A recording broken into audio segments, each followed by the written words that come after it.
Welcome to the Startup Funding Espresso. I'm Hall T. Martin, where we talk about how to raise funding and invest in startups and the time it takes to drink an espresso.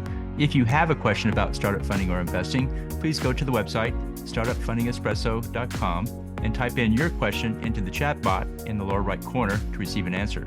I hope you enjoy this episode. Hello, this is Hall T. Martin with the Startup Funding Espresso, your daily shot of startup funding and investing. Sizing the market is a key step in researching an industry. Follow these steps to size the market for your startup. Define the total available market, which is anyone you can sell your product to.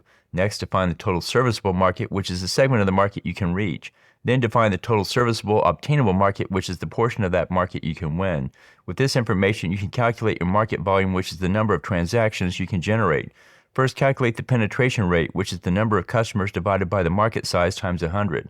For example, if you sell to grocery stores in a state, then your penetration rate is the number of stores you currently sell divided by the total number of stores in the state times 100. Now calculate market value, which is found by multiplying the average sale per grocery store by the number of stores you have. If you sold $20,000 per year to a store and you are in 100 stores, then your market value is $2 million.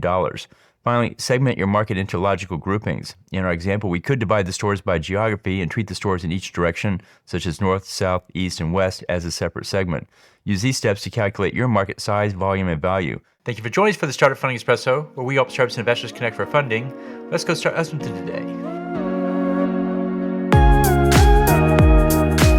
Hall T. Martin is the director of Investor Connect, which is a 501c3 nonprofit dedicated to the education of investors for early-stage funding. All opinions expressed by Hall and podcast guests are solely their own opinions and do not reflect the opinion of Investor Connect. This podcast is for informational purposes only and should not be relied upon as a basis for investment decisions.